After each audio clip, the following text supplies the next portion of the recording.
I will start to just confirm that we do acknowledge we're in Treaty 6 territory, the traditional and ancestral territory of the Cree, the Dene, the Blackfoot, the Saulteaux, and the Nicola Sioux. We acknowledge that this territory is home to the Métis settlements in the Métis Nation of Alberta, regions 2, 3, and 4, within the historical Northwest Métis homeland. We acknowledge the many First Nations, Métis, and Inuit who have lived in and cared for these lands for generations. We are grateful to the traditional knowledge keepers and the elders who are still with us today and who have gone before us. We make this acknowledgement as an act of reconciliation and gratitude to those whose territory we're residing on. So we have an agenda before us.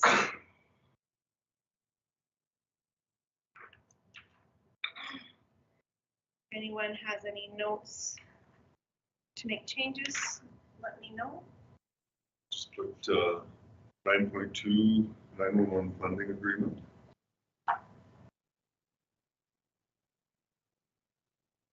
It's part of that. Is Brenda Vaughn joining us today? Not today. Okay. Chair, Yes. I would move that we accept the agenda as amended. And seconder Cam. All in favor? Unanimous. Brooks, anytime that you feel like you need to, please just indicate that you need clarification. You'll be on my today. Okay, we'll watch.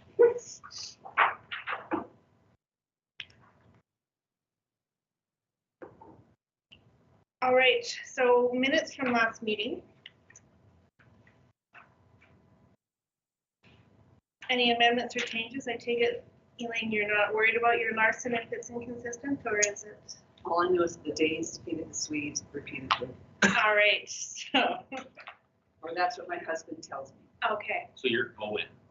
Yeah. Yeah. Okay. Yeah. Danish. Spoke. Bring the pastry. It's the taste. It still doesn't help us with Oh, the that's O and true. E. That's Dane. With an E. Okay. Right, with an E, like All right. Elaine. Like Elaine. Gotcha. That's easy.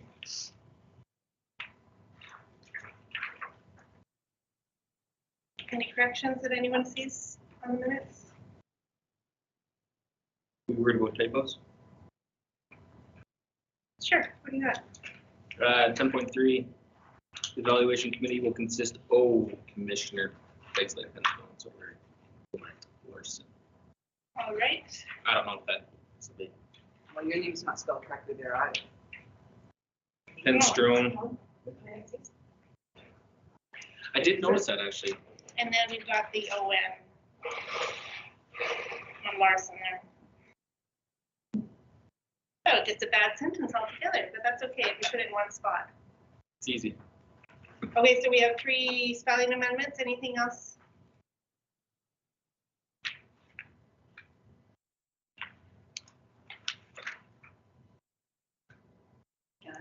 If you want to.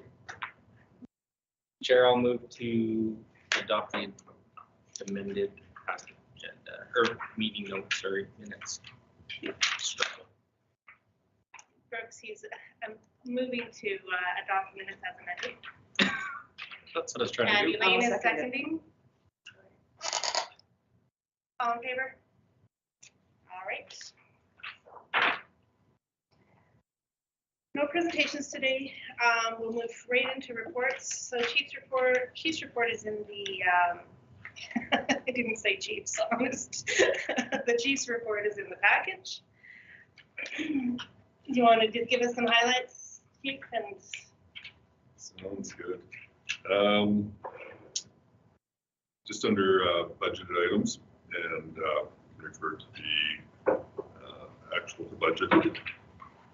For 2022, everything is in alignment with the budget. And then for the 2021 anticipated surplus, 2021 budget to actual, it's a short document in your package. Finances advise that number will most likely be our surplus, which is for 2021. So the city books still have to be reconciled, but we look like we'll stay in a fairly good surplus position when that is done. And then our surplus go to reserves. Correct. One thing I'm noticing about it is we've got transfer from reserves showing as income, so it skews that number in a way. And then we know that upgrading and replacement, that was a planned event, Right. but it does make our income look not as out as it is. Correct. Yeah, with our incomes last year, really the vast majority was the fine revenue. So you're right, with the transfer of number of dollars for the dispatch upgrade,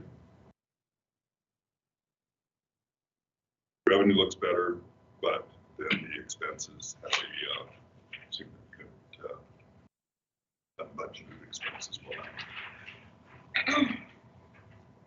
So what I'm wondering, just for conversation here, is whether when we do a special transfer out for reserves, like for a special purchase, whether it should be separated out. I guess to our advantage in a sense that it shows people we're budgeting for next year and we're talking about increases, then having that extra expense is accurate, but it's a one-time capital expense rather than an actual operating, an ongoing yearly expense. So it's a little bit misleading. And then the same as our income, that when we're looking at it next year, we have to really consider. Yeah, that one's money in, money out, so the bottom line doesn't change per se. And actually last year, the other similar transaction that happened was we had the payout of a vehicle coming into revenues, but then we had insurance money coming out, but then money going out for the actual placement. So those types of items, bottom line still stays the same. Chair, could that be handled with notes, a note? Just a printed note, say, indicating, but I agree with you that it's easy to, it's much easier to keep track of what it is that we are doing when the explanation is explicit and it's put right in front of us, as opposed to being buried and included. It is documented. Yeah, and it does, we are seeing it when we read it, it's a transfer from reserve so we can remember it. I think it was just more the comment of when we go to budget, we have to remember that these numbers are skewed. And how do we, what's the right way to do that? Is that a note to us, or just by bringing it to our attention now, just trying to keep that in mind as we're moving forward? So further, Chair, by note, I mean on the budget itself, that there would be a note. An asterisk and a note. Actually, if we went into the detail with notes, printed off another version of this, you would see a note that that's what the transfer is for. Okay. So it's there, but also as far as documentation, those items are documented within the commission minutes because they went for discussion approval. And so the authorizations were there for the shift, but when you look into the actual budget with notes, there is an explanation that goes along with that additional revenue or the additional expense that's incurred. So it is in there. And I guess when we're looking at budget, we are looking at the detailed Right. last year budget. Diane, do you have any thoughts for us? Is this something we should be addressing differently? No, I was just going to agree with Chief Bloomhagen there. You're right. There is another report that as we're creating our budgets that has each line item with all the detail of what expenses and what where revenues are coming from. So maybe at the time budget is passed, we could provide all of that to the commission members. Thanks, Diane. Yeah. Any other thoughts on this matter before I let Chief continue with this report? Other sources, that was the insurance. Should have been. Yep. That's what I got. put into? Okay, cool. So yes, for the purposes of this, for 2021, just to show the final actual to budget deficit or surplus, it's a very short report. So definitely more reports are available. So It's a good overview. That we were then 10% under budget on income. Okay. that will see. Yeah, the more on expenses for the same reason. All right, moving on to, unless there's any other questions on 2022's budget document. Sorry, can I just ask a question about the minutes for budget there? Is that in your report? So does it need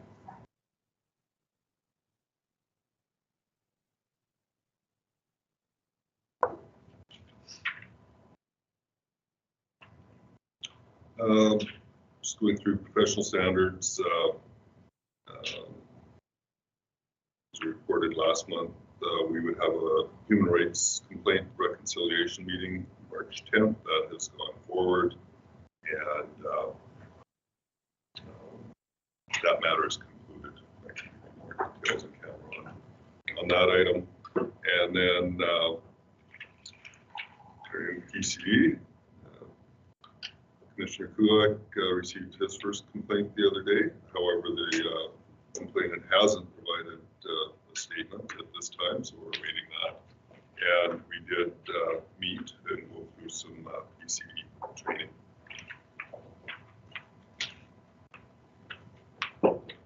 Under policy, just one item of note.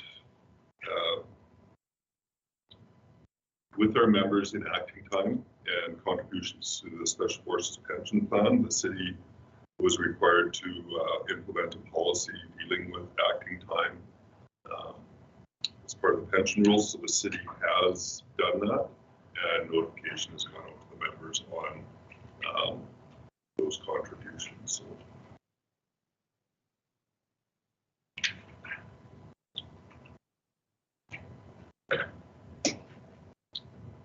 training and seminars, just one item here, outside of what's written, just in regards to our COVID rules and access to training. We put out a service directive quite some time back that members without vaccinations would not be considered for training because of the access requirements by the agencies delivering it. One member feels that may be discriminatory. However, until those rules are actually lifted, our selection for courses won't change. So I just throw that out as an awareness. By the end of the month, it won't be an issue. And through my activities with the KPIs, I've met with Brent One. We went over all KPI comments, revisions that came out of last meeting. So when we get to that part in the agenda, we're continuing to work on that, and then further updates under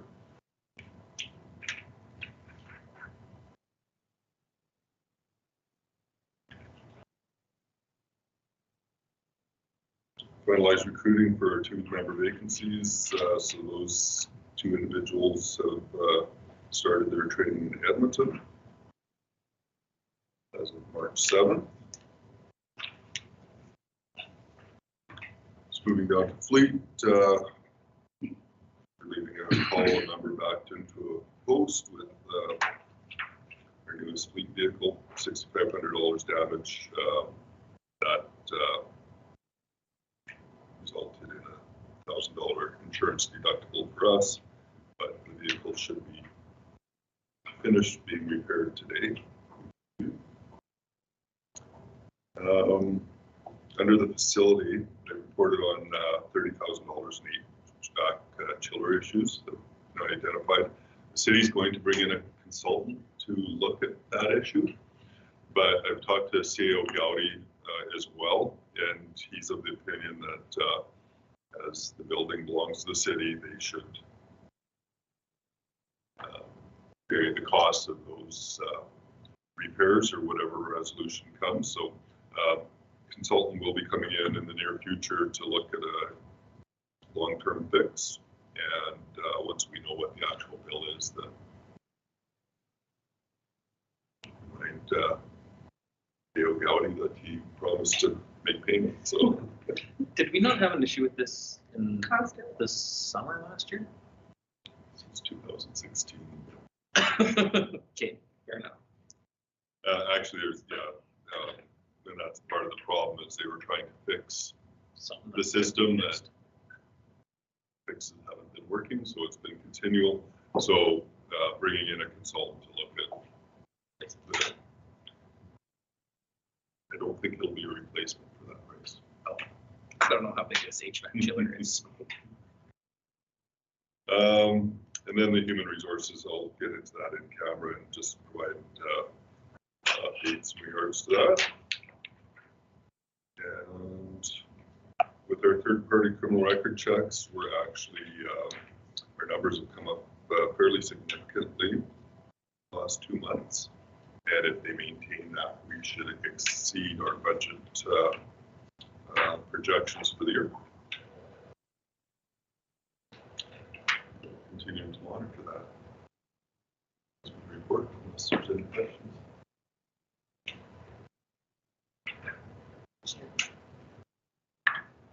Working.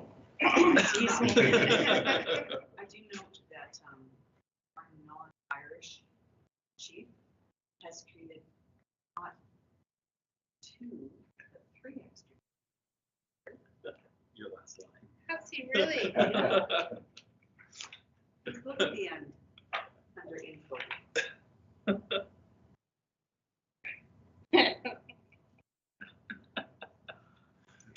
That's funny. I had February and March confused in my head. I will change that That's to like what not even an February Irish leap year at February all. 28th. That's funny because I even double underlined it and Ken circled it. So I think then for the record then, as we do know that some of us were gonna let him off the hook and some of us were not. Any questions though for the chief on this? We'll move on. We've got the SRO report. Again, Constable Wilzer is really quite excellent in reports. You know, it's nice to have a visual and you know, some information about just so we get a feel for what her job is like. But reviewing the comments, is there anything anyone would like to bring up? Chief, anything you'd like to point out? Not specifically to the SRO, it still remains busy. She's been involved in a lot of activities. She's also been tasked with setting up the trade show, so she's been working on some of those items as well. And once the commission decides who will kind of organize things from the commission side, then we'll get that contact made and move forward with that. The trade show's the same weekend as the conference, isn't it? Weekend before. Weekend before? Yeah. Oh, okay. So we've got kind of the quickie year to date for 2021 that we discussed already with the chief's report, but certainly open for discussion. And then we've got year to date, actually the budget. End of February, is that fair, Chief? On this budget report, it was Yep. produced March 10th. Yep. Okay. So it's actually correct up to March 10th. Okay. The reason I delay running it is if you run it right at the end of the month, many of the expenses haven't actually been captured. And actually, Mr. Will Larson last meeting was talking about some of the format issues. Finance is working on various formatting stuff and the system. So I guess from my perspective, it's completely out of my lane. We'll just accept the reports as they're generated. But their whole, yeah, been working on that for their means, so you probably won't see it go back the old way, but it could change again. I can't imagine we're the only department who doesn't appreciate these ones because you just don't see the combination. Yeah. Nice. It's hard on the eyes. But it just hard to actually read it. Any questions on some of the details?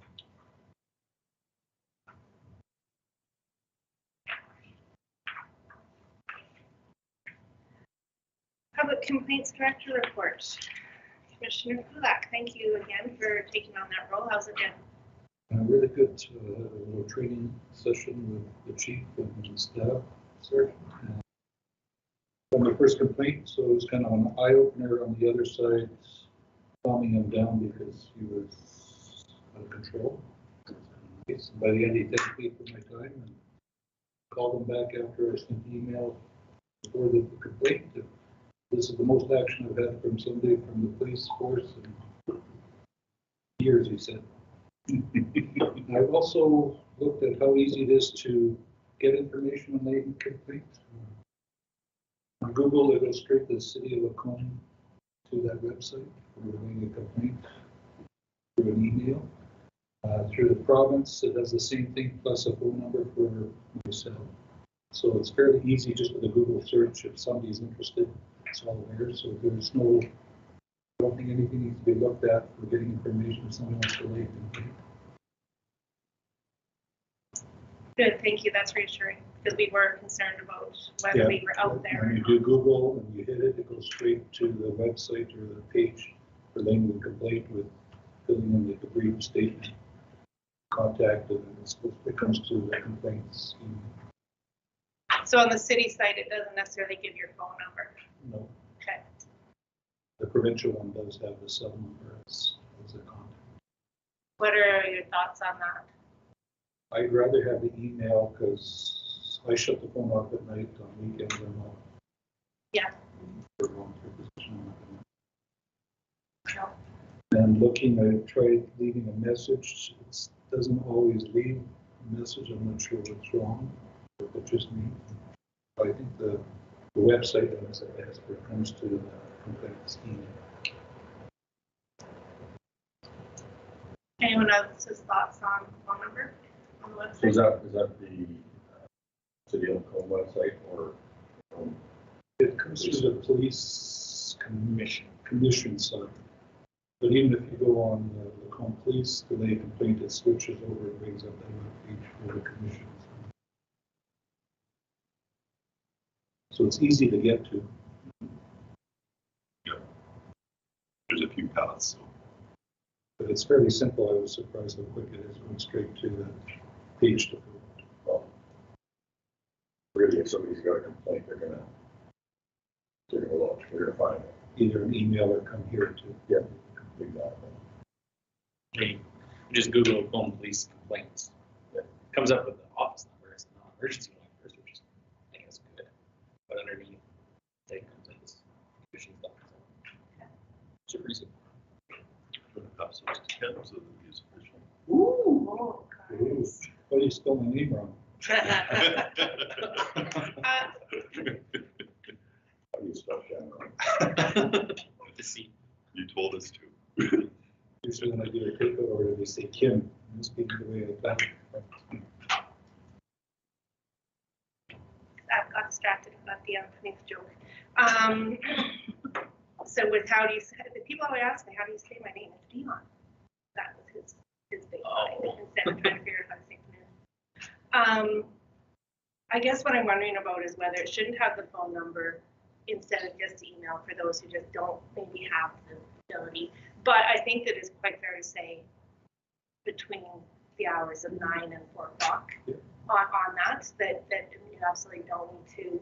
Yeah, because when it's, Respond. if you remember correctly, it just goes straight to the online thing.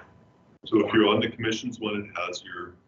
Does not have a phone number. Does not have a phone. The the provincial one does.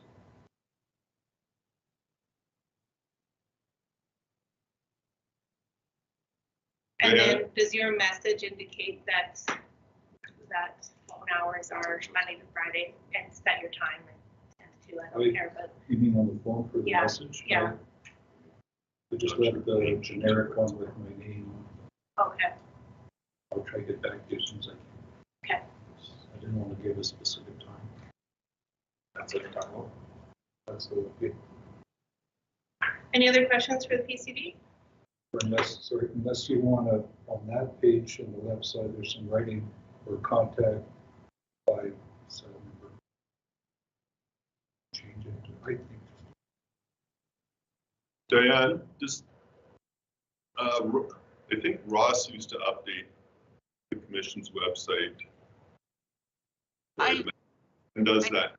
I think it was passed over to Matt Tomnick now, our web technician, so I can reach out to him and let him know, because if you go under the contact us on the police commission site as well, it actually does have, it has Brad's information still there, and that requires updating, but there is the phone number there on the contact us side. I can share my screen real quick here, and so this here is the page of the contact us, and as you can see down at the bottom here, there is the public complaints director information. But if you want to actually make a complaint, it's right there's a tab up at the top, and then you can send in your complaint that way. Do we need to have the name of the PCD on the website? That would be your discretion. And if you leave it blank, then it's there for everyone to keep changing. Yeah. We could remove the name. So I would think remove the name, but I think that at some point. If you want to put my name, I have no issue with my name being there. Just for future. Easy to change if you don't mind it. What do you think? Chair, I think that the more information that you give the public and the more streams that you give that information, the better off that we are, because it demonstrates transparency and it provides ease.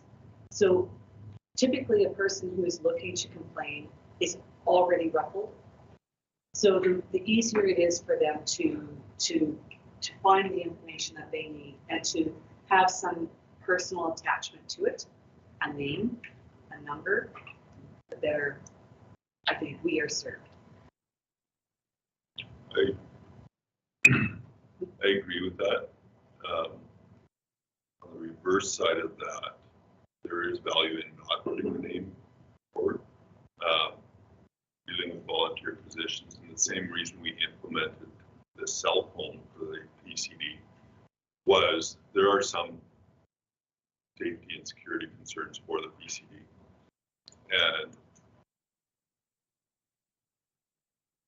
as probably realized getting into one of our in-camera items, that throwing somebody's name out there onto the web, it's going to be there for a while. In that capacity, it could cause some other peripheral inconveniences for the PCD. So I think it would be the individual's choice on their comfort level of having their name there. If a person phones a number, they're going to have personal contact with the public complaints director, and I don't think there's any requirement for there to be a name attached. Okay, so what are we going to ask Matt to do? Remove the name, leave the number there, have it be that? Sure, just doing a quick search of other agencies in the province. Calgary Police Commission just has an email address. Edmonton has an email address plus a phone number, but no name. Okay. So, I realize that doesn't really bring much to light, but that's just kind of what it makes it. So who can communicate this to Matt to update the website? I've got So Matt's in the office today, so we can probably deal with it fairly quick and easy. Okay. He might even be listening in on the other end. Might have done it already. Good enough. Any other matters to discuss on the PCD report? Thanks, Kim. My report's in, simply my monthly meeting with Chief Bloomhagen. Vice Chair report. Thanks, Chair. Completed or took part in the face-to-face interviews with the chief assessment with Commissioners Dixlake, Willette, Larson, and I spelled your name wrong, please. And Mr. Soderberg. Continuing talking with the SolGen office on getting new member training. I'll touch on that again later on in the agenda, and then getting them in touch with the PCD training as well. So touch on that as well coming up.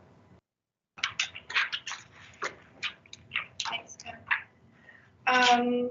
Commissioner or Councillor Hoekstra was not able to attend today. She has included her detailed minutes or report. Definitely some information about special forces pension, so things going on HR sides. I found 2 things of note for my other volunteer position and my work, so that's kind of handy. Any thoughts or things we'd like to raise with Councillor Hoekstra? Yes. I didn't see it in Councillor Hoekstra's report, but I just wanted to add, I advised you last meeting that Diane Pichet was the interim chair for the Civilian Advisory Committee for Alert, but she is now Madam Chair for the CAC for Alert. So congratulations, Diane. And Thank you very much.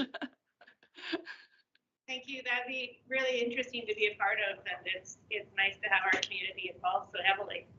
Yeah, it's been very interesting being on the board itself, on the Civilian Advisory Committee for Alert, and this is just going to amp it up. And the group that we have now is very motivated and wants to really accomplish a lot. The first couple of years where we just set up, it was more feeling things out. Now we have some clear direction, and we have a business plan that we're going to be trying to meet some actionable items on. So it'll be very interesting. Thank you so much.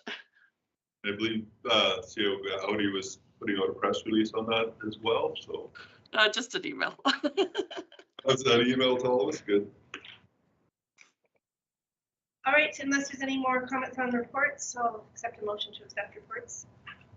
Ken Kulik, and second by John Soderberg. All in favor? All right, old business. One of the things we've got at 7.1 is just our self-audit. So this is something that we are putting into our work agenda just so that we're ready for the SolGen to come and do an audit. So we have papers. The chief and I had a bit of a meeting about it, and I have sent an email to Jennifer but not discussed it with her. And what we thought that perhaps the best process would be is that it comes up in our work plan as cited in the beginning of the year so that we can do the audit for the previous year, and that we actually task that to Jen to go through and then tell us, you know, that what she's got in the report, so it's not another work project for us in the winter. And then what we are going to do is have the commission write a letter in June to the SolGen office to say we've done our own self-audit, we're ready for you when you are, and then that way just our compliance will always be kept up to date. That's my quick summary of the chief. If you have different thoughts, but I think that would be wise on our part to just, instead of passively waiting for an audit, that we're just taking the lead on it. Okay. And that's basically what we do. We get ready for our 4-year cycle, but we should be collecting the compliance and putting it in the package continually. And actually I did talk to Jen about this the other day. Okay. And just let her know that we'd had a discussion around this, and she's She seemed open to it. I'm looking forward to further discussions on it. I think in the past it's something that Ross had been doing behind the scenes, and this way it's just at least on our radar. Any questions on that? In our package, we just have the notice of the AGM for AAPG. We've seen that a few times. I don't know if since the last meeting, if anyone's given any thought to whether our commission is interested in presenting the resolution for the AGM. This one year we asked them to bring up rural crime to the provincial bodies. That would be an example of some of the things to do. And I think they're also looking for nominations for the board as well, if there's anyone here interested. I brought that up last time, so we'll strike this off. Agenda. Questions, comments? Chair, do all those who attend, do we draw straws for who goes to the 7:30 Saturday morning AM meeting? To vote Or on do our we behalf. all go? I would assume there's just one person who goes and votes on behalf. We have one vote, so that my thought would be whoever attends, that group can Draw pull straws. their vote together and so on, because we only have the group. But everybody could attend. Yep. Just one vote. And we have all attended when we've gone to the conference in the past. Other groups attended the morning meeting for the resolutions. We talked about where they speak of the resolutions. Yes. We all attended. But we've had resolutions on the table times too, so that's why we all attended.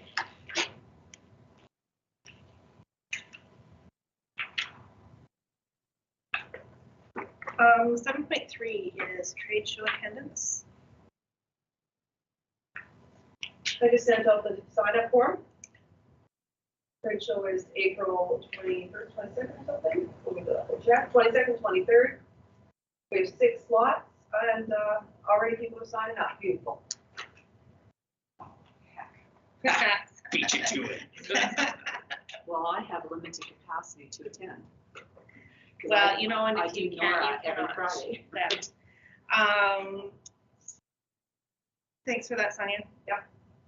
So strategic plan, where we are with the KPIs, the chief took our comments back and Brenda took our comments from our last meeting, and they have been working through and have got it mostly pulled together. I think the chief said he wanted to read through it and get it ready for us. So I think we'll see that in our emails in the next week or so. Is that fair?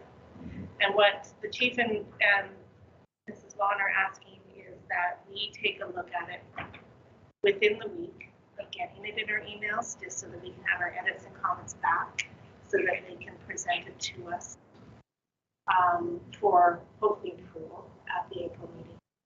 So if you'll keep an eye on your emails, I know I often look at my police commission emails on times rather than daily, but just keep an eye out for that.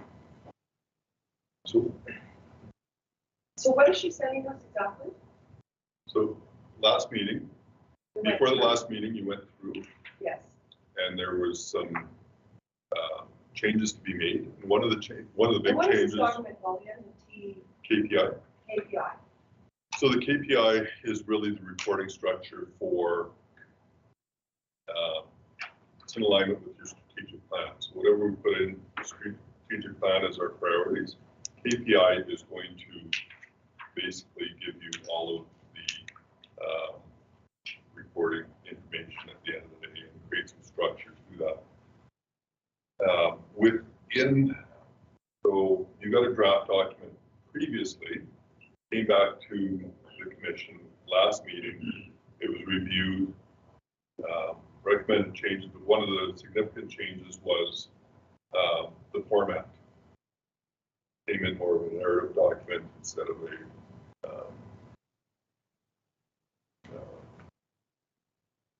template or a chart type template. So Brenda has reconfigured all of that and broken it down. And then We made the changes that you asked for, but then there's some minor points when we get into the reporting side. And part of the comments last time was maybe regrouping some of the items, so condensing them. So that most of that work's been done. But as we looked at it, our ability to report on some of the stuff probably isn't that practical. So we may leave it out this time, and we can expand as we move forward from year to year. But the first year will really be a trial year for it, see how we like it, see what. And do we see this replacing our strategic plan? So we'll still write our strategic plan. So wait, The KPIs are based, you need your strategic plan. Yes. So the priorities that are set within the KPIs are basically your strategic plan. That's what I'm saying. So there are two documents that are. So how come we've been able to merrily go along without KPIs until this point? Is this a government mandate, a city mandate, a choice that we wanted? Like, I don't remember asking for it. No, well, the discussions go back a ways, but when you talk about KPIs. I'm not saying it's a bad thing, I'm just trying No. to get why we got here. Well, for the strategic plan, there's a few levels to this. So the responsibilities of the council are to set the budget Yeah. and service levels. Yeah. So when the commission or the service is trying to meet those service level expectations in budget and operations, we create our own strategic plan. Mhm. And our priorities based on a number of factors. But when we are trying to identify whether we're successful within that plan, our performance measures or measurables have been probably a little weak. Okay, So this is a deeper dive into the supporting documentation and justification and helps guide you moving forward. So if we see gaps within our strategic plan, we're now identifying a little bit more in-depth measurables and putting some analysis to that to say, okay, you're on the right course here, or maybe you need to adjust the plan and go in this direction. Is this truly a priority, or is it just something we came up with because we thought it was a good idea? So it really comes back to that reporting and maintaining when you're moving from year to year within your strategic plan. So you're going to get a yearly KPI report. Your strat plan's not going to change, but the KPI report is going to give you all the data from the information strat plan. to give you an Support the update strat on the rate. Okay. On So where our you're at. measures, performance measures in our strat plan were not strong enough. We needed more meat around those. And that's what this is going to give us. So strat plan's still ours. Then this then supports the strat plan. And for the police service, and even reporting back on the strat plan to the commission, we've been reporting on much of the data, but it's coming from a few different sources and whatnot. The KPI really brings that into one bucket. So we're feeding the KPIs with these various reporting mechanisms that we have, and it just brings it all together. Where are we in our rotation on strat plan development?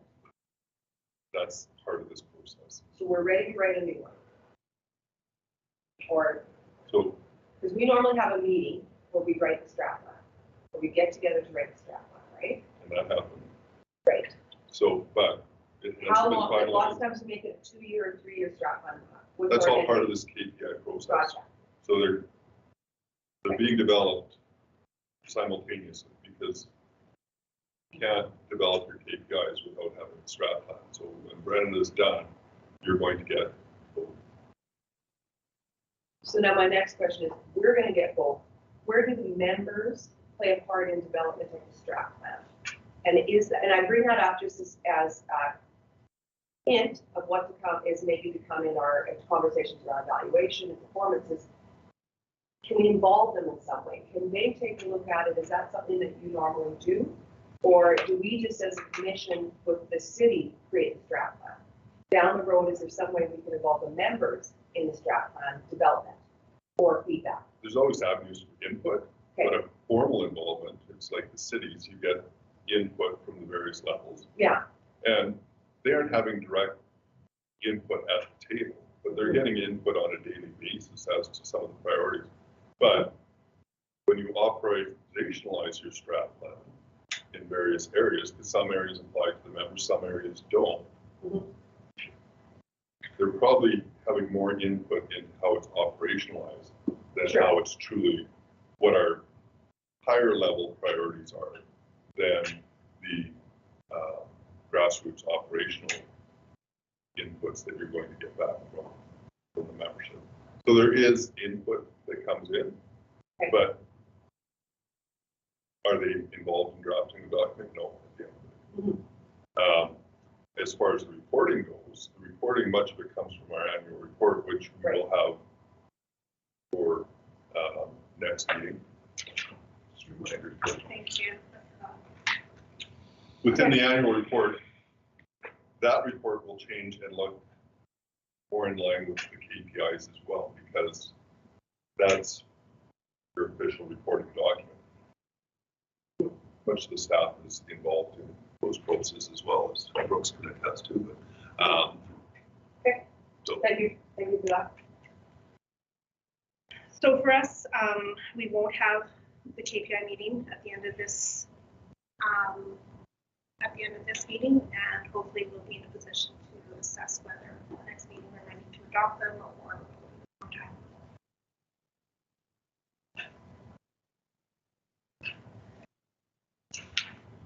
New business, we've got a policy manual review, and I know that the suggestion was actually in the electronic version, but not in our printed version for policy manual review from Jen. So what she had done was went through the policy manual and thought that we needed some changes to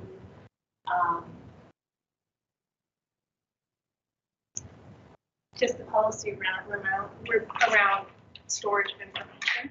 Let me just find it for us here. Sure, it is. It is printed. Have I just missed it? It's behind the AAPG. I apologize. Okay, good. I thought it was here now. Oh, there we go. Records management. And so what she's done for us is just given us a report on 2.14 of our policy and suggested a change that looks like it's simply just removing reference to an old bylaw.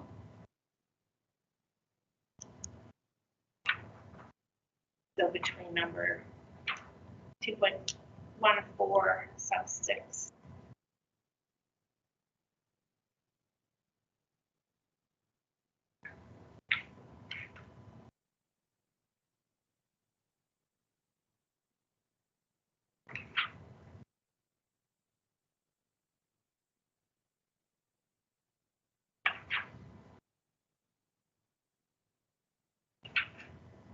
If there's any comments or questions on that, we tasked Jen with just giving us a summary of what she recommended, so that our choices today are to either wait and question her about it, or we adopt policy change.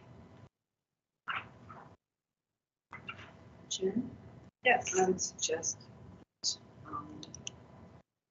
in number 2, no, pardon me, number 3. So on the second page, in the proposed amendment, either describe indexed or else take out well and easily. So records are indexed, organized, and retrievable. And in number 6, if we've said that they follow the City of Lacomb's records retention schedule, then the records retention schedule is redundant, and the second sentence should simply begin, a listing of the disposition of destroyed records is retained permanently.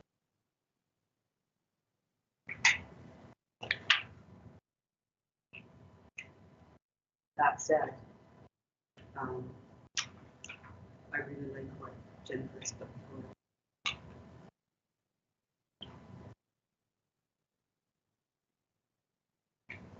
Any other thoughts or recommendations?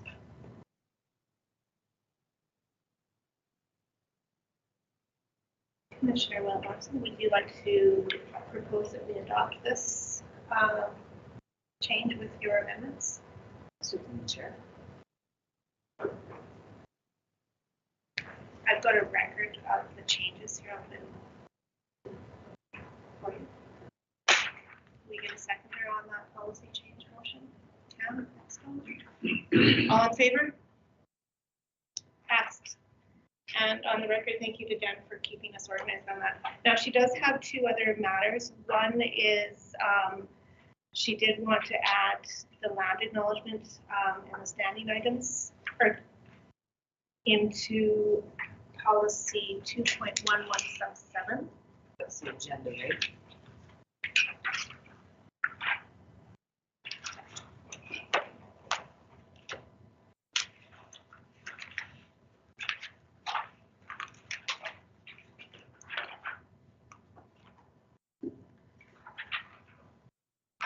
Yes, just into the agenda list. So then my suggestion is that we just add the land acknowledgement to the list, add the standing items to the list without any detail. If anyone wants to take a peek at this, I can pass it out. It's pretty minor little change.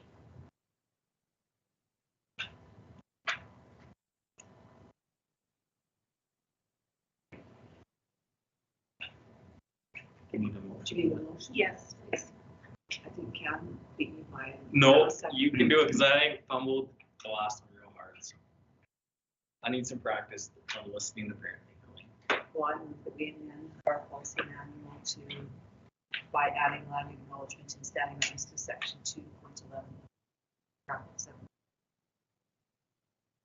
Seconder? Cam, all in favor? Done. And then what she's done is just noted we've already approved a change to section 3.1314, so she'll update that in her manual. And 2.14. 3.14. So we did that in December. So now I'm asking the chair about 2.1. That was the one that you made the amendment to. Oh, That's yes, in right. there. Sorry. I did jump around things. Right, unless there's anything further on policy manual amendment, that checks that off our work list for this year. So good work to Jennifer and us for having Jennifer.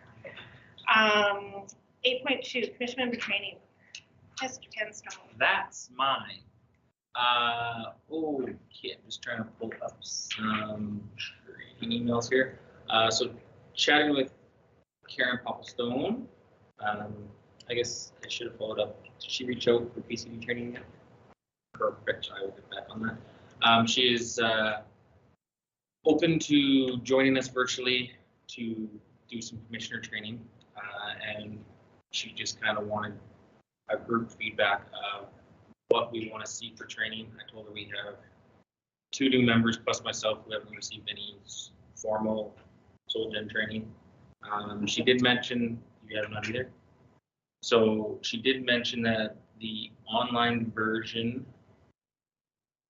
needs a lot of updating, and it sounds like she would recommend against doing the online training right now. She would rather come on and do it face to face. So I guess just getting what we need and a time for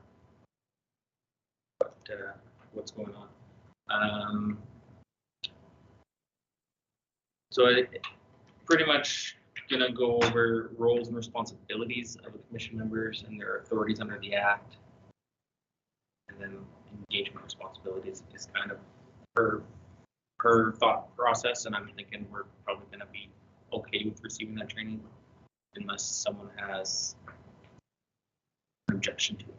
I will go ahead and schedule that for, I don't know what the March meetings look like, but it is March right now, the April meeting. Can that be something that's scheduled just on the side? We can do that Meeting. for sure. I think, rather than at a regular meeting.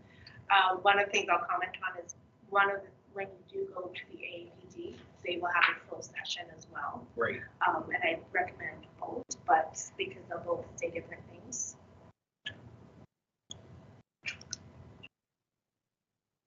Chair, the soldier and Popplestone training is what is required.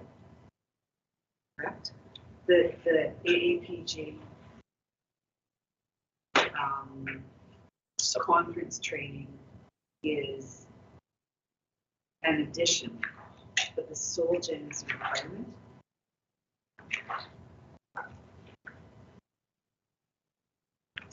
So under the policy manual, it says commission members will participate in the following activities. Page number 12 of the manual. It says training as provided by Solgen or other provincial partners. So there's not a mandatory, it's simply Training. having some training. So that's, So then if we've attended AAPG and done the new commissioner training, to check that out.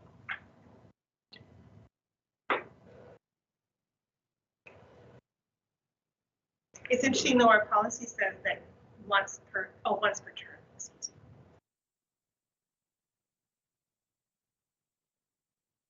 So then there was a bit of a spreadsheet that we've had in the past that talked about just checking off the ride along, the. Got that right. Okay.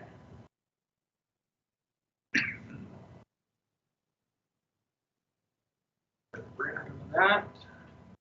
What chances? Help delivering the training at the AEP. That I don't know. And that's, I was just gonna say the same thing. Normally, the course you do online is the exact course you get at the AAPG. Okay. It's just a little shorter and more to the point. So you, at the AAPG, all members go through what is your role and responsibilities as a commission member. It's a session that's mandatorily that you have to attend when you attend the AAPG. Do you have that PowerPoint from last year? And I can forward it. It's a great refresher every year that we've done the AAPG. The year you and I, when we had the Soul Gen stuff, none of these guys would have had it. It's hours, 15 hours, I'd say, worth of online training. But then the AAPG just reinforced it. It was not bad training. Maybe I'm exaggerating 15, but it was lots. It took me 2-3 nights to get it done. It did take a while. Yeah. So that has disappeared. We haven't seen it for years. So hopefully they've condensed it into what you've got there. 47 slides. Less notes. Yeah. And with ours, there's little quizzes and little scenarios and little test runs. And if you're a commission member and then this person comes to you and says this, or you not like lots of little things. It was great. It was excellent. It was excellent training. Apparently this is from 2019 that they sent us last year. That was not part of the commission in 2019, but yeah. Okay. So I guess what maybe I think the Commissioner Dykes is recommending is that we should just maybe check between who's presenting at AAPG, and I think that's probably available on the AAPG site, and what Karen Popplestone has, and consider if everybody who needs it is attending the AAPG, then that might factor the trip. Just knock it off the list. Yeah, without extra meetings. At least the 4 of us that are attending. 5 spots, both Jen. And Cora. So it is those 5 who do need it.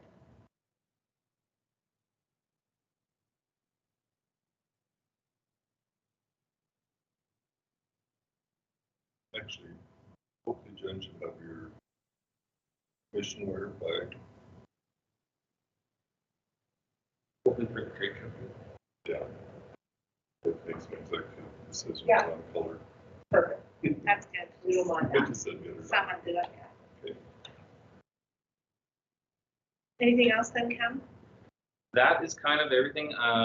If you have gone for a ride along or done a facility tour here, please let me know and I'll update the worksheet and get that. I think but yeah, other So than that, probably just Sonia and I have done that. looks like you and Sonia have done everything. And mentoring for new commissioners is always an ongoing thing. So. Is there a specific contact for ride along or tour? That's where Cam will organize, probably through the chief. To try. You let me know the dates. So I'll send it along. Sounds like for the chief, and then when you go for your ride along, if you haven't done a facility tour, they'll probably take you through the building.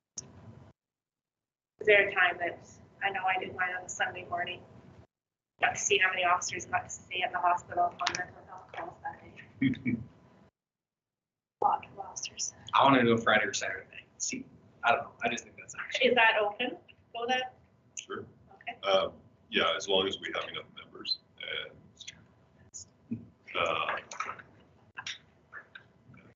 Under your chair. Under my chair. I'm not doing a good job of leading this meeting. We have several conversations happening. once you Okay. have dates, then we'll ensure there's resources, and I'll align you with one of the sergeants to make further arrangements. Good enough. Thanks, Cam, for taking the lead on that and getting a hold of Karen. You are a miracle worker because that has been more difficult in the past. So, She'll answer an email, but we'll see if she sends emails. okay. I'll follow up on because I CC'd you in the email. Yes. Okay, good. I wasn't. All right. Item 8.3, just an update on the chief evaluation process. Commissioner Dexter. Yeah, going very well. We've done about 12 hours of interviews. We had 16, 17 staff asked to meet with us, which was excellent, on-site, off-site. I've got a couple follow-up conversations to have, people that just couldn't make our dates. 27 people completed the survey, so really good survey result feedback. I thank Cam and John and Elaine for just being a part of the whole process. Most nights we had 3 commission members at meetings with the staff that wanted to meet with us, so that was really good. There's a lot of, for John and Elaine both, hadn't met a lot of the members because of COVID, so that was fantastic. This weekend we'll work on writing up the report. We'll meet with the chief to discuss what we've heard and learned, and then we'll present down the road to the commission as a whole. Thank you so much.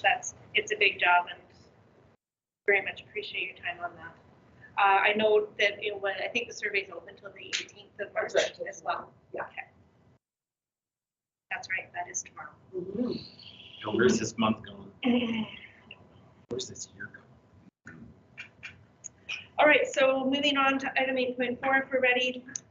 When we were taking a look at just writing a letter back to the mayor, one of the things that came up is it felt like during my tenure during the commission that we've had a lot of ongoing, I'm not sure if it's tug of war or just uncertainty or maneuvering and politics around communication between the service, the commission, and city administration. And I think that what we're seeing is that there's some things that are starting to work really well.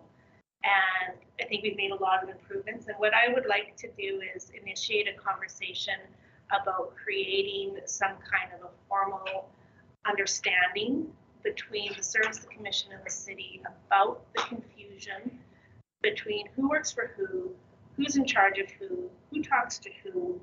And I think that we've gotten to a point in our relationship that things are really smoothing out. But I want to make sure that if we've got it smooth now, let's actually put it in place. So I talked a little bit to the chief about this in our meeting, and I think you are feeling quite positive about things. But one of the things I think we have to investigate is just making sure we're clarifying that we have that ability to use HR, and that HR is also on board with how things work for us. And I think, again, it's working smoothly, but we'd like to formalize it. So what I had done was just when I was having those thoughts, I drafted a rough letter that I've got here. And so I just wanted to bring it up in our meeting for discussion purposes. Diane, I see you kind of nodding, and I don't know what your thoughts are, if I'm just being a little bit over controlling on this, or if this is something well received. No, I'm so on board with this, and I think you're doing such a wonderful job initiating something like this. I know it's always been a bit of a bumpy ride in the past, but I agree with you. It is smoothing out a lot more. I know I have a great relationship with Chief Bloomhagen. We work very well together. It seems that having different maybe council members on the commission as well might help them understand fully of what's being done with the commission and their role with the commission. So I think that's always a good change in that side. Not to say that Councillor Connick wasn't a good member, but I think a change sometimes helps more understanding and brings a different perspective on things. So like I said, I think moving into this is just wonderful, really great. So how should we go about this? If I can ask your advice or help on this? I think a letter of response in that you've mentioned there works well. A discussion, of course, myself with CAO Gowdy, ensuring that the intent of this is to have that open communication is really stressed about this. I know he's more than willing to have discussions and have that communication, but I think the letter is the first start. I think that's a great point to start at. So then I guess amongst the commission members, I think we just need to discuss whether this is something that we want rather than something I want. I think the chief also has probably some thoughts on it, some concerns, but what I'm hoping is that any concerns then can be actually itemized so that they aren't, we know where everyone's goals are. Yeah, with the process, administratively, I think city administration and the service have come a long way. We've attended managers meetings for quite some time, but I now attend the corporate leadership team meetings on a regular basis, and CAO Gowdy and I meet monthly to discuss items of mutual interest. Diana and I talk on a regular basis on various issues as well. However, I kind of see this on three different planes. We've got governance and the communication between governance, and that's where maybe if we had a overarching MOU that speaks to communication between commission and council, what that looks like, roles and responsibilities, I guess how robust or in depth is the information flowing from between the two bodies, and then even from an operational or administrative perspective to provide more clarity to the commission and council. I was thinking if we developed, we've got MOUs with the city already for bylaws, or we've got a service agreement with IT, but maybe something more robust. We talk about services provided by the city, but maybe to formalize some of those relationships as to what services finance providing, or HR, or what are the avenues of communication for those other departments as well would help administratively, but I think potentially reduce some comments or opinions coming back to either council or the commission on maybe some differences of opinions on various items. So looking at definitely a more in-depth MOU to identify various areas. We've basically done that with IT. We can use that as our template, but there's also other areas moving forward. So just that overarching document, I think it's more of a must-have, not a want-to-have. Would any other police forces have an MOU like that, like Edmonton, Calgary, or Kamloops that have already drafted, that we could look at and reinvent it. MOU.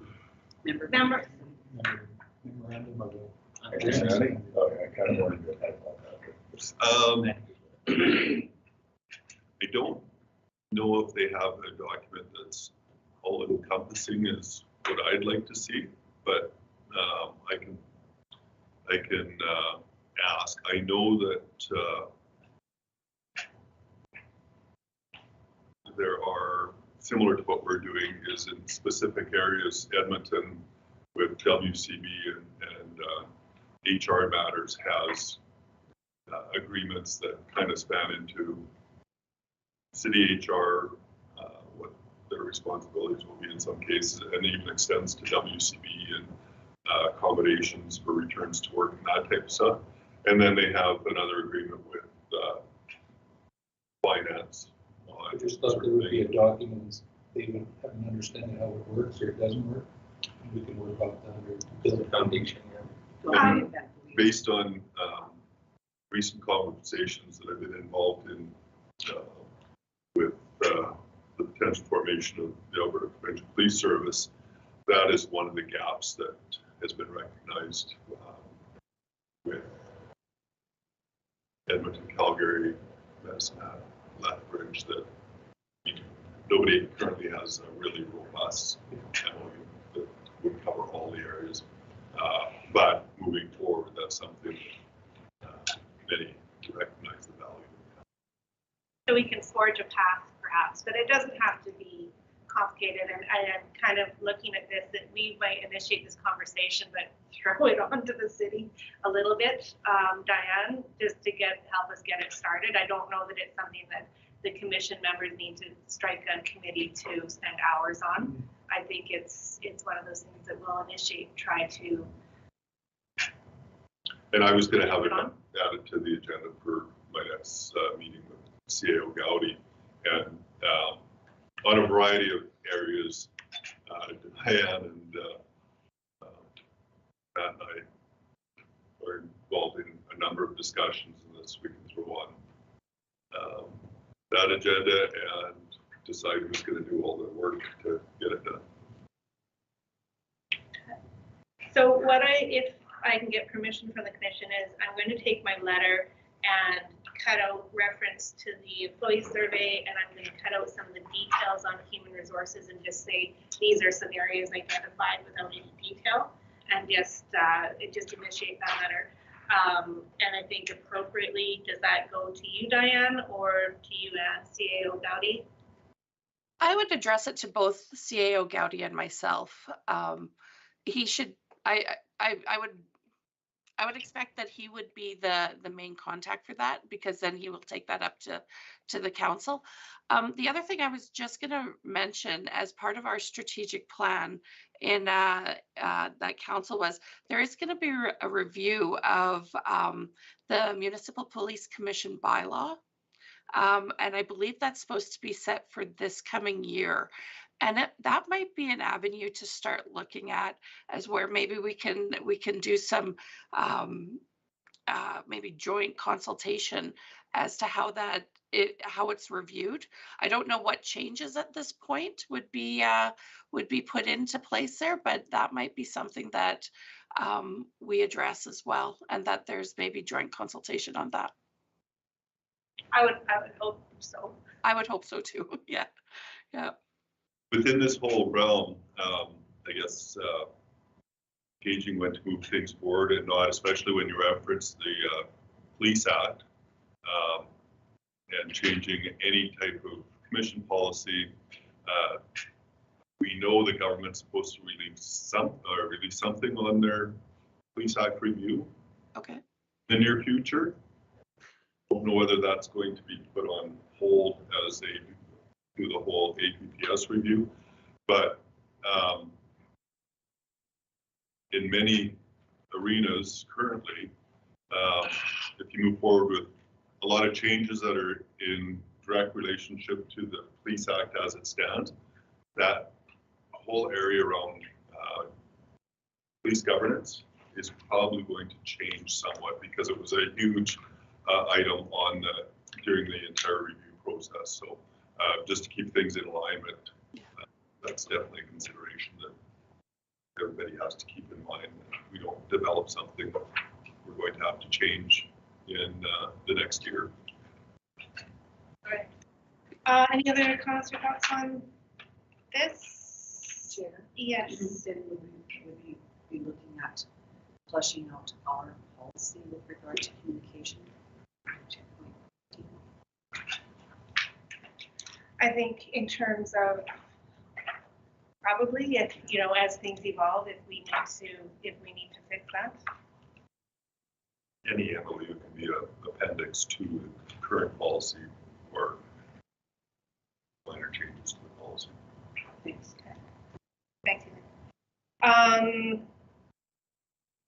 I guess then I would seek a motion from the commission to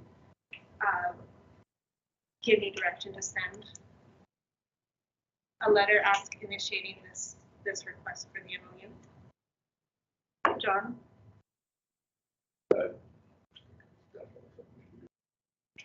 And the seconder, Ken? Any more discussion on it? All in favor? All right. Thanks, guys. 8.5, LPS firearms replacement. So, currently, our membership, all the members carry a Glock 40 caliber semi-automatic handgun, and we have, since municipal services have used the 40 caliber since about 1992 or so. At that time, we moved to a 40 caliber handgun because of various officer safety considerations, moving away from a revolver type style weapon. So over the last year or so, there's been a move to go to a 9mm service sidearm, which was a consideration decades ago when we moved to the 40. So initially, I wasn't in a position to really consider changing because all the previous rationale for going to the 40, I didn't know what had changed. But other services in the provinces have. So I sent out a request for our firearms officer to research the rationale, what has changed from before to now. And I guess some of the concerns prior in relation to the 9mm handgun have been minimized, and there's actually some new benefits to going to a different caliber firearm as far as accuracy, efficiency, qualifications, and also speaks to any previous officer safety concerns as far as the stopping power or ability for it to do its job when required. So I didn't think this was going to be an emergent issue that we had to address right away. But what has happened is with our new members attending training in Edmonton, we suddenly found out that they don't use this firearm anymore. They've all switched. The other police services in the province have switched. And ammunition at training, we would have to start supplying about $6,000 in ammunition for our recruits at training over and above the other training costs. It creates inconsistencies in the training between our members and the other members. So I thought that, well, maybe we should make the switch now instead of later because we're getting behind it. Like I say, I didn't think it was that big of a rush, but the priority level, I guess, has increased for us on when we transition to a new firearm. It was not budgeted in this budget year. So that was definitely a consideration. I have got pricing on this item. But when we talk about budget, and before I present the numbers to you, we did get in our budget for equipment replacement $40,000 for radio upgrades. We had to replace some radios because an upgrade wasn't available. That has now changed, that an upgrade is available. So we can upgrade our radios at a significantly lower price to facilitate firmware upgrade, other functionality issues with radios. So we could transfer the money for upgrades from radios to firearms and remain within the $40,000 budget. If we were to replace our firearms with the ones that are recommended through other services and our firearms officers research, the firearms themselves would cost just under $18,000. For how many? That would be for 24 firearms. Holsters, new holsters, if required, would be another $3,300. And if we update it, which seems to be the direction others are going over the next couple of years, if we just did the upgrade now with holographic sights, I want to call them laser sights, but they're not holographic sights, which we currently utilize on our carbines, that would be another $13,000. So at the end of the day, we're looking at just under $37,000 to do a full upgrade.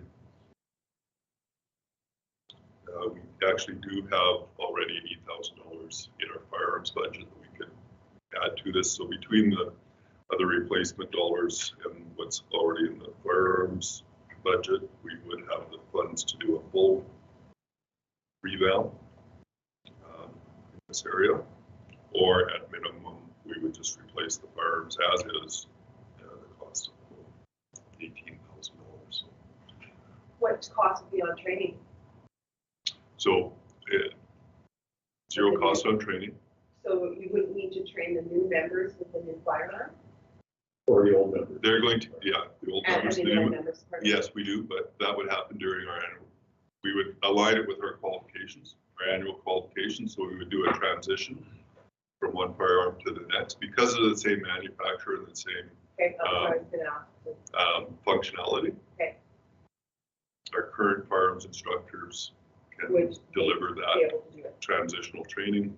So we would implement between now and the fall of the year and make our transition with everybody qualifying on their new sidearm or the 9mm firearm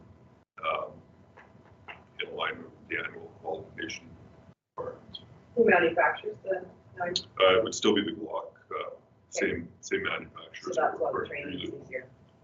And we were also accessing armor training for our members as well for the Glock firearm. So that training applies to the 40 caliber, the 9mm. So it doesn't change anything in that regard. Okay. The old guns, can you sell them? Because they're owned by a police agency, unless we sell them to another police agency. Our problem is there's lots of 40 calibers to buy right now, but we're going to look at that avenue. But we may also just maintain them until we figure out what we're going to do. We will chop them up. Suggest the new numbers with the new 9mm hassle.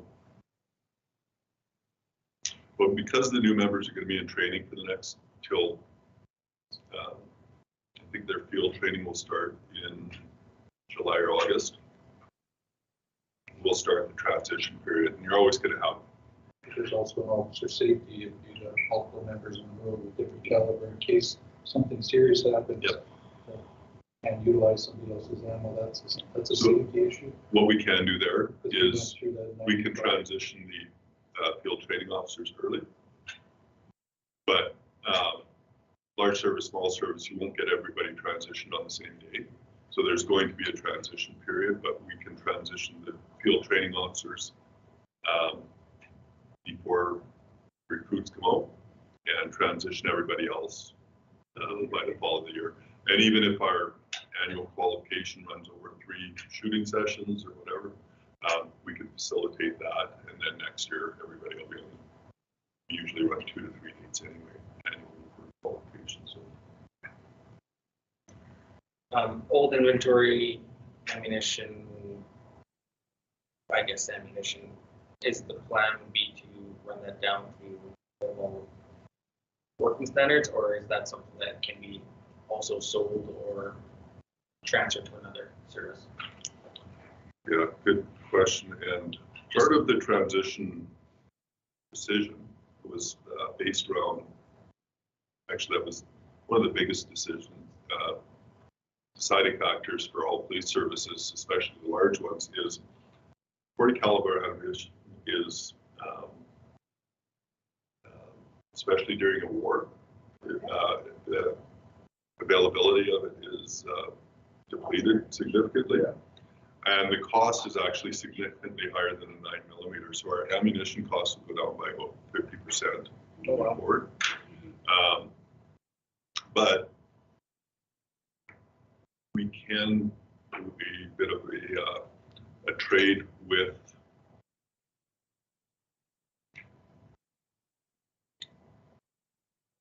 one of the ranges that sells ammunition and stuff, and they will take back some of our current ammunition. Current ammunition is in the special. Well, yes. So there's both. There's training ammunition and there's street ammunition. So there's discussion going on. We recoup some of those costs. And yes, and depending what ammunition it is, we may not be able to go to the public Some people can market sector, but we can. Yeah, we're looking at recouping and getting rid of for selling, trading. So you're looking for a motion to allow us to add this budget for 2022? Or commit to it for information and you have room within? I guess what I'm looking for, it's already in the budget. Okay. It's information and I guess Commission's blessing on doing this so that later on when it comes up in budget that it's an awareness and supported. Blessing given. So you said the budget for radio replacement, now upgrades are available. What is the upgrade or the update, I should say, going to cost? So it comes down to a firmware upgrade, which the cost of the firmware should be zero. It's going to be the man hours. So we're looking at about 8 hours. It's going to be about $2,000 in labor, 1,500 to 2,000. So we'll still remain under budget. In that 40. And I'm still looking at upgrading some radio batteries with some of the funds. So there's some money for everything.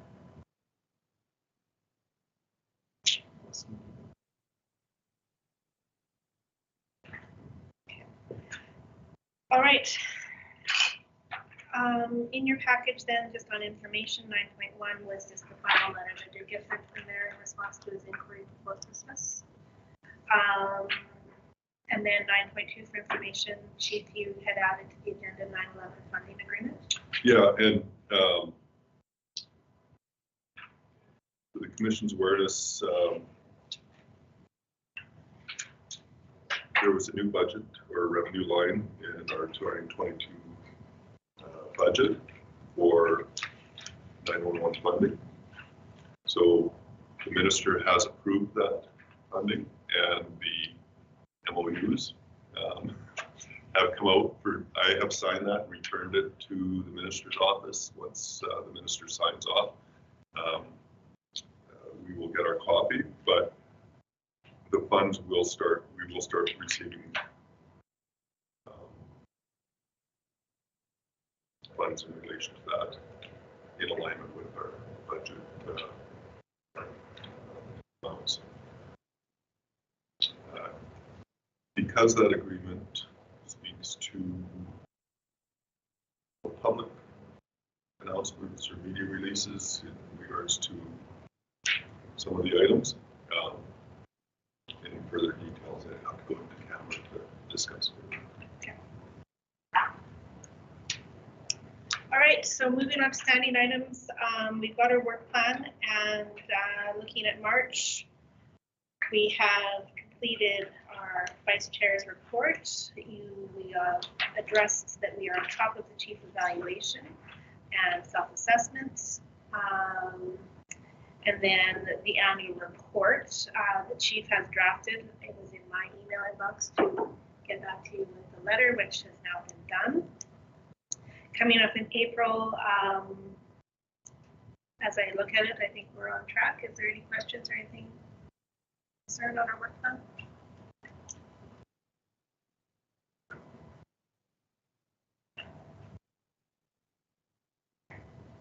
Good enough.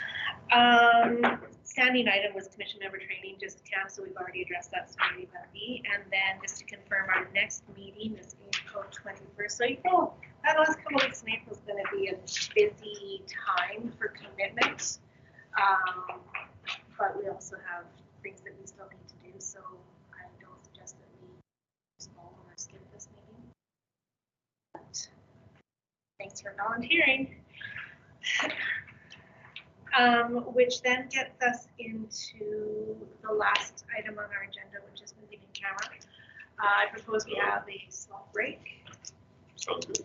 And actually, Dan, for the first part of the in camera, I wouldn't mind you staying in because she has something. Okay. Yes. Okay. May be able to answer questions that may arise out of it, and anything that I'm going to be discussing, she's already aware of anyway. She's been involved in the discussions or has an awareness. So then when we move into the request for dismissal of complaint, Okay, so let's do this then. I would entertain a motion to go in camera just so we give City IT a minute to go off live stream. We'll take a short 5-minute break and then carry forward. Cam? All motion to go into camera. Excellent. 10:33. Seconder, John? All in favor? Done. Good. Nice to beat a lane this time. Brooks, would you be able to run I an like ask you, Matt to ensure we're You in go camera first. on the city side? Yeah. Or not? Sorry. Go on, second motion.